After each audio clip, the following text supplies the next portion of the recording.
খুবই মানে দুঃখজনক একটা ঘটনা। তো সেটারই পরিপ্রেক্ষিতে প্রবেশন অফিসার একটা বাদী হয়ে মামলা করেন। তো সেই মামলার পরিপ্রেক্ষিতে আমরা ছায়া তদন্ত করি এবং মোস্ট ইম্পর্টেন্ট ব্যাপার হচ্ছে যে ওই ঘটনার সঙ্গে সঙ্গে আপনার ২ জন আসামি জেলা পুলিশ নরসিংদী কিন্তু সঙ্গে সঙ্গে আটক করে। কিন্তু মূল যে হোতা যিনি ছিলেন ফারজানা আক্তার লতা, তিনি হচ্ছে পলাতক ছিলেন। তো এই কয়দিন পরে আমরা তথ্য প্রযুক্তির সহায়তা এবং ছায়া তদন্ত করার পর আমরা তাকে নারায়ণগঞ্জের রূপগঞ্জ থেকে খাস কামালকাঠি নামক একটা জায়গা থেকে আমরা তাকে মানে গ্রেপ্তার করতে সক্ষম হই আরকি। তো এটা সিপিএসসি নরসিংদী টিম খুব এবং র‍্যাব 11 এটার পিছনে আমরা অনেকদিন ধরে লেগেছিলাম যে যখন থেকে এই ঘটনাটা ঘটে। তো খুব দ্রুত গতির সাথে দ্রুততার সাথে আমরা তাকে আটক করতে সক্ষম হই।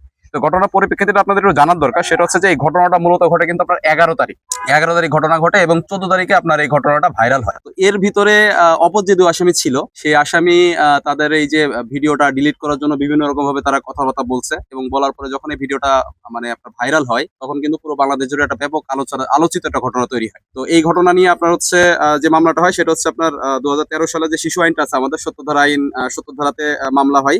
এছাড়া আপনার 201, 109 এবং 34 ধারা মোতাবেক এখানে মামলা হয়। এখানে 2 জন আসামি আপনার অ্যারেস্ট আছে এবং আজকে আমরা প্রধান যে আসামি ফারজানা আক্তার লতাকে আমরা গ্রেপ্তার করি। পারিবারিক বিরোধে তিনি এই ঘটনাটা ঘটায় এবং তিনি স্বীকারও করছে যে তিনি ভুলক্রমে এটা করে ফেলছে। এটা আপনার মনে করেন যে তদন্তকারী অফিসার আরো বেশি আরকি মানে তদন্ত করবেন, করার পরে তিনি আরো বেশি খোঁজাখুঁজি করার পর যদি কোনো নাম আসে definitely will go for that. যখন ঘটনাটা ঘটে যখন ভাইরাল হয়ে যায়, ঠিক আছে? তখন তিনি সরাসরি কিন্তু এভাবে আপনাকে স্বীকার করবে না। ঠিক আছে? প্রাথমিক জিজ্ঞাসাবাদে আমরা যতটুকু পেরেছি যে তিনি ঘটনাটা ঘটিয়েছেন, দ্যাট ইজ ট্রু, এবং এটা পারিবারিক বিরোধের জোরেই ঘটনা ঘটছে। আসামি আমাদের কাছে এখন পর্যন্ত আছে। আমরা এখনই মাধবদী থানাতে আমরা তাকে দিয়ে দিব। সৃষ্টিকর্তা আসলে অনেক বড় মহান, হ্যাঁ? এই ঘটনা ঘটার পরে দেখেন যে অনেক বড় ধরনের দুর্ঘটনা ঘটে যেত। বাট মানে সৃষ্টিকর্তা আসলে বাচ্চাদের ক্ষেত্রে সবসময় দয়ালু। তার কিন্তু মানে সেরকম ভাবে কোনো ফ্র্যাকচার বলেন বা ভেঙে যাওয়ার ঘটনা ঘটে নাই।